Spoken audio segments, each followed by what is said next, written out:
Hello বন্ধুরা, কেমন আছো তোমরা সবাই? আশা করি তোমরা সবাই ভীষণ ভালো আছো। আমিও ভীষণ ভালো আছি। আবার একটা নতুন ভিডিওর সাথে তোমাদেরকে অনেক ভালোবাসা আর স্বাগত জানিয়ে আজকের ভিডিওটা আমি স্টার্ট করছি। আজকে কোনো ব্লগ ভিডিও নয়, আজকে একটা কুকিং ভিডিও নিয়ে চলে এসেছি। সকাল বিকেলের রাস্তায় বাচ্চাদেরকে টিফিন মায়েরা কী দেবে সেটা নিয়ে কিন্তু ভাবে। তো চলো, বেশি বকবক করে ফেলছি, কি বানাচ্ছি সেটা তোমাদেরকে দেখায়। তো আজকে বানাচ্ছি ডিম পরোটা। আর ডিম পরোটা বানানোর জন্য আমি এখানে কি নিয়েছি চলো তোমাদেরকে সেটাই দেখায়। এখানে নিয়ে নিয়েছি 1 কাপ ময়দা, 3টে ডিম, গোলমরিচ, সসটা খাওয়ার জন্য, দুধ, লবণ, পেঁয়াজ কুচি, কাঁচা লঙ্কা কুচি এবং তার সাথে গাজরকে গ্রেট করে নিয়েছি। তো ফার্স্টেই আমি এখানে একটা পাত্রে পেঁয়াজ ছোটো করে একদম পেঁয়াজগুলোকে কেটেছিলাম। তোমরা এবার তোমাদের মতো পেঁয়াজগুলোকে কাটতে পারো। আর এরপরে আমি এর মধ্যে মিশিয়ে নেব কাঁচা লঙ্কা কুচি। এখানে প্রায় 3টে থেকে 4টে কাঁচা লঙ্কা কুচি দেওয়া আছে। তোমরা কিন্তু অবশ্যই তোমরা যতটা ঝাল খাবে ততটাই মেশাবে। আর এখানে আমি হাফ গাজর দিয়েছিলাম। গাজরটাকে একটা কিচেন কুইনে করে ভালো করে গ্রেট করে নিয়েছিলাম আর সেটাই ওখানে দিয়ে দিয়েছিলাম। আর গাজরটা কিন্তু অবশ্যই গ্রেট করার আগে ধুয়ে নেবে বন্ধুরা।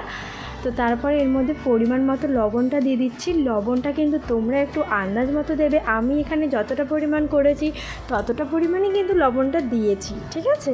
তো যে যতটা করবে সে ততটা দেওয়ারই চেষ্টা করবে।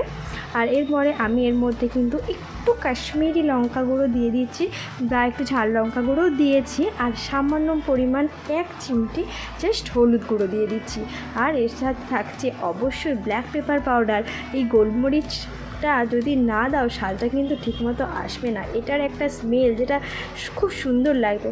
আর এই দেখো, আমি ডিমগুলো এগাতে ভাঙতে পারছিলাম না, তাই তোমাদেরকে ক্যামেরাটা রেখে ডিমগুলো ফাটিয়ে নিয়ে এর মধ্যে দিয়ে দিলাম এবং ভালো করে কিন্তু আমি ঝাঁকানাকা করে নাড়িয়ে নিচ্ছি, মানে মিশিয়ে নিচ্ছি, ঠিক আছে? আগে কিন্তু অবশ্যই ডিমটাকে দিয়ে ভালো করে মিশিয়ে নেবে, ঠিক আছে? তারপরে কিন্তু অবশ্যই দুধ, তারপরে ময়দা। কেউ আগেও ভুল করেও যেন না ময়দাটা দিয়ে দাও, তাহলে কিন্তু ডালা পাকিয়ে যাবে, ঠিক আছে? পরপর আমি তোমাদেরকে যেভাবে দেখালাম সেভাবেই কিন্তু তোমরা ট্রাই করো। আমার মনে হয় এটা কিন্তু ভীষণ ভালো খেতে হয়েছে। আমার বাড়ির সবাই তো খেতে সকালের দিকে বা বিশেষ করে সন্ধ্যের টিফিনে এটা খেতে তো সবাই ভীষণ ভালো লাগে। আর বলতে পারো তোমরা মোটাও করতে পারো, পাতলাও করতে পারো, কিন্তু এটা মোটামুটি একটা বাচ্চাদের পেটও ভরে, বাচ্চা কেন বড়োদেরও পেট ভরে যেতে পারে, ঠিক আছে? তো এরকম ভালো করে ঝাঁকানাকা করে একটু মিশিয়ে নিচ্ছি। তোমরাও দেখতে থাকো, ঠিক আছে? আর দেখতে কিন্তু অবশ্যই আমার চ্যানেলটিকে সাবস্ক্রাইব করতে কেউ ভুলো না। সবাই প্লিজ আমার পাশে দেখো আর ঝটপট করে কিন্তু এই ভিডিওটাকে একটা লাইক করে দাও। তো তোমরা দেখতেই পাচ্ছ ব্যাটারটা কিন্তু কতটা ঘন হয়েছে। আমি কিন্তু এটা রেখে দেবো প্রায় 5 মিনিটের মতো। আর হ্যাঁ, এতে কিন্তু আমি একটু জল মেশাইনি, পুরোটা কিন্তু ওই ডিম আর দুধের সাহায্যেই কিন্তু আমি এই ব্যাটারটা বানিয়েছি। তো 5 মিনিট পরে দেখা হচ্ছে। তো 5 মিনিট পরে চলে এসেছি। আর এখানে একটা আমি ননস্টিকের কড়া নিয়ে নিয়েছি। আর কড়াটা তেল, মানে এটা রিফাইন অয়েল দিয়ে আমি কিন্তু ভাজবো। আর তোমাদেরকে তো বলতেই মনে নেই, ওই ব্যাটারটাই তোমরা তো দেখলে, ওটাই কিন্তু আমি একটু রিফাইন অয়েল মিশিয়েছিলাম, ঠিক আছে? তো চলো, এখানে আমি একটু গরম করতে তেলটা দিয়ে দিই। তোমরা ততক্ষণ আমার ভিডিওটাকে চটপট করে একটা লাইক আর একটা কমেন্ট করে দাও। আর যদি পারো একটা করে শেয়ারও দিয়ে দাও, ঠিক আছে? আর তোমাদের একটা কমেন্ট কিন্তু আমাকে আরও উৎসাহিত করে নতুন ভিডিও তোমাদের সামনে নিয়ে আসার। তো চলো, তেলটা গরম হয়ে গেছে আর আমি এখানে কিন্তু ডিম পরোটাটা দিয়ে দিচ্ছি। এর আগে কিন্তু 2-4টি ভাজা হয়ে গেছে, মা করে নিয়েছে। এবং কড়াটাকে ধরে আমি কিন্তু নাড়িয়ে নিলাম। আর এই যে খুন্তি দিয়ে একটু চারপাশটা যে মোটা হয়ে যাবে বললাম না, কেউ মোটাও করতে পারো, কেউ পাতলাও করতে পারো, চারপাশটা কিন্তু একটু ঘুরিয়ে নিচ্ছি। আর তোমাদের কাছে ফ্রাই প্যান থাকলে ফ্রাই প্যানেও করতে পারো।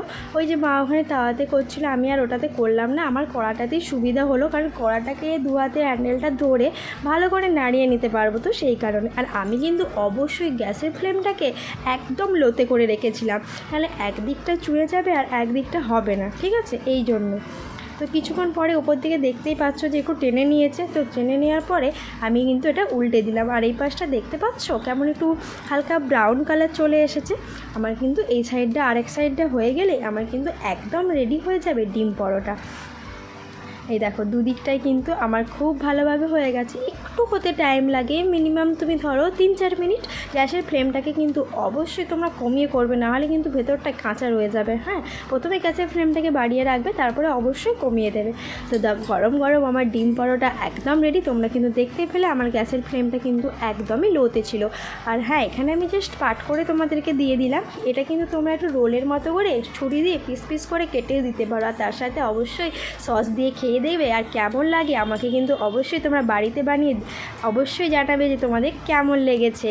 যাই হোক বন্ধুরা, এখানে ভিডিওটা শেষ করছি। ভালো লাগলে অবশ্যই আমার পাশে থেকো, সাবস্ক্রাইব করে দিও চ্যানেলটিকে। সবাইকে অনেক অনেক অনেক ধন্যবাদ। সবাই আমার পাশে থেকো, ভালো থেকো, সুস্থ থেকো। দেখা হচ্ছে আবার একটা নতুন ভিডিওর সাথে। Tata, bye bye.